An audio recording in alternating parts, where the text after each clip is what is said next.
Ladies and gentlemen, I wanted to have a little bit of an early chat about Blade and his abilities in Marvel Contest of Champions, because out of all the characters this month, he's the one that by far I am the most excited for. And hopefully, by the end of this video, I'm going to get you on that hype train as well for Blade.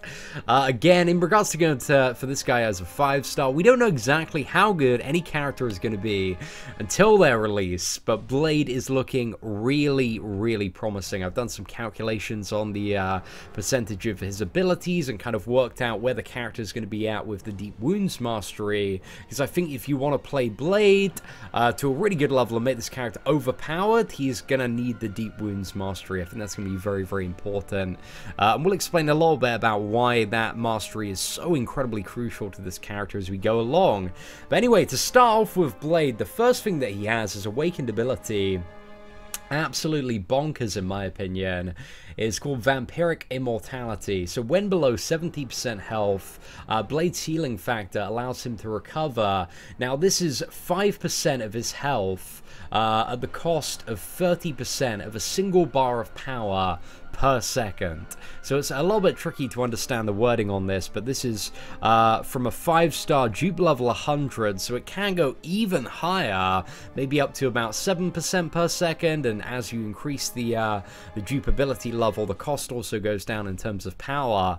But just at kind of this halfway point of dupe level 100, when you're below 70%, you can dash back, you can hold block, and that is going to regen you 5% health per second at the cost of 30% of 1 bar of power. So if you empty all of your power, that's going to be like a 50 to 60% heal with the recovery mastery.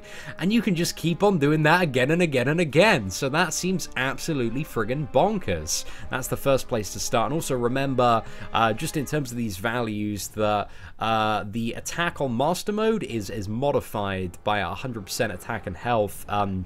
But that doesn't transfer into the actual abilities, if that makes sense. So in reality, this character only has about, what is it, 11,000? Yeah, sorry, just over 10,000 health. So yeah, to start off, that regen is absolutely, you know, I predict it to be absolutely bonkers. It's just going to be insane. So I think Blade, really, you know, if you want the regen, he's definitely going to need a character. He's going to be one of those characters that you need to have awakened.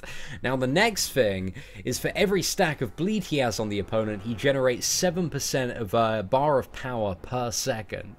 And you're going to see, you know, as we go along, how this could potentially synergize really, really crazily with some masteries and just be absolutely absurd. So one of the passives that he has is against dimensional beings. Danger Sense activates, granting Blade 80% increased attack based off his base attack, while also reducing the opponent's ability accuracy by 40%. There are ways to expand this into all villains and also all Mystic Champions via his synergies, and you can also increase the ability accuracy reduction by a bit. We don't know the exact number yet because the synergies aren't out, but I assume it's probably going to go up to about 70%, which means on parries, with, you know, if you have, I think it's the Pacify Mastery, you're going to have 100% ability accuracy reduction if you're attacking into a stunned opponent. So yeah, really some craziness there. The next thing is Blade's immune system attacks alien substances, shrugging off debuffs up to 95% faster based on current power. So the more power he has for every debuff you have on you, it significantly reduces the duration of that. So, you know, if you got a poison at full power, instead of being its regular duration, it will be just over like that, a really, really snappy, like 5% duration poison. You probably wait to take 1 tick, and then it would be over. So yeah, that is a pretty overpowered ability. I'm interested to see if it applies to Degeneration as well. I think that's one of the huge things about the character that could make him an amazing matchup for potentially Dormammu, just shrugging off that Degeneration and maybe recovering a little bit of health in Alliance War if needed. So also, on a well-timed block on a parry, you have a 100% chance to inflict bleed, which deals 30% of his base attack as direct damage over 2 seconds. Now, when you have the Deep Wounds Mastery, this is going to be the equivalent of 67.5% of his attack over 4.5 seconds, plus the power gain on every single parry. It's friggin' awesome, lads. That is so incredibly good. So you're going to be getting damage on your parries. You're going to be getting power gain on your parries. The special attack 1 actually inflicts 2 stacks of bleed, very much like Electra's, where he will deal 100% of his attack as direct damage over 10 seconds, and there are going to be 2 stacks of this. So with Deep Wounds, that goes up to 125% of his attack, and you know, with 2 stacks, that's a total of 250% bleed damage just on his special 1. However, I don't think the special 1 is the one you're going to be wanting to use. I think it's the special 2, which seems absolutely insane. So the special attack 2 receives a huge amount of additional crit rating, which should put it up to somewhere between, like, I think it's going to be like a 60 to 80% chance for every attack to crit. So it has 2 things associated with it. So inflicts bleed on critical hits, dealing 17.5% of his attack as direct damage per stack over 1 second. So that's the first thing, is it's quite a potent bleed over a single second, but when you add in Deep Wounds, which increases it from 1 second to 3.5 seconds, instead of a 17.5% bleed, that bleed's actually going to go up to about 61.25%, and that's per stack. There are 8 hits associated with that, so you know, if all of them theoretically were to crit and land, that would be a 490% bleed.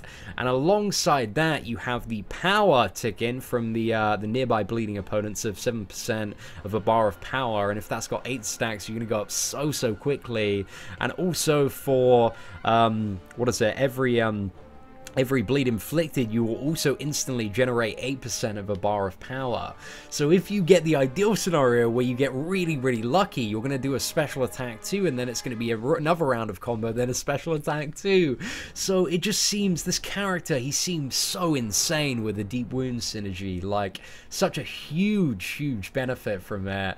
So yeah, I'm really looking forward to testing out some craziness there. At the moment, like, initially, I'm again gonna wait and see what this character is like on the first day, and see some video footage from some of the first people who get him. But Blade is a character that is just singing to me at the moment. I'm so tempted to go for him, because I love the heavy hitting bleed champions. He's got a nice amount of utility and also regeneration.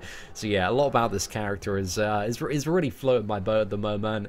And then finally, on the special attack 3, inflicts 3 stacks of bleed, each dealing 140% direct damage over 13 seconds. And this also has a 70% chance to stun the opponent for 3 seconds. So I think in terms of damage, the majority of the big damage from Blade, I believe, is going to come from his special attack 2. But I think the special attack 3, there might be scenarios when you want to stun the opponent where this is good to use. And also with every special attack, there's tons of bleed, tons of power gain. So yeah, I'm just really at this point excited for Blade. And let's see if we can actually go into the fight and show off some of his special animations. We're going to use Dormammu. He should have insane attack against Dormammu, actually, because Dormammu is classified as a dimensional being. But the fact that you know, with the right synergies, you can extend his attack into, you know, all of the Mystic champions and all of the villains, like, that makes me very hopeful for him. So yeah, we didn't even get to see any special attacks there, just sliced him down a little bit too quickly. Let's maybe go with the Phoenix, see if we can get to the special 2 on Phoenix, maybe, just so we can show off that ability. But I believe it has 8 components. It might potentially have 9, but we'll have to see. Let's just take a little bit of damage. Very awesome heavy attack there as well. But the heavy attack doesn't do anything too special, so I'm not too sure there are going to be many scenarios in which to use it. Right, we're almost there. Regeneration, as you can see, is pretty potent, 5%. Oh, we also got... Did we get the parry there? Yeah, Electra's special 1. Oh yeah, it's because he was using his power to convert that into regen. That was it. But yeah, I'm very excited for that regeneration potential. I think especially with the recovery mastery, it's got a lot. I'm not too sure how he's going to compare to characters like Wolverine and Ghost Rider in terms of, you know, what the regeneration might be able to do. Because, you know, it looks like he's going to be able to gain power so quickly from the bleeds, and even on your parry, you're always going to have the bleed from that active. So, yeah, very, very interesting stuff. But anyway, ladies and gentlemen, what do you think of Blade? Let me know in the comments below. Apologies I didn't get to show off the Special 2, but if you want to see all Blade's animations and abilities, we do have a video from the first day of the event, so you can see how his Special 2 looks, but it is really, really badass. But anyway, ladies and gentlemen, thank you very much for watching today's video. If you did enjoy it, feel free to smash that like button. That'd be greatly appreciated. Apart from that, take care and have an absolutely fantastic day.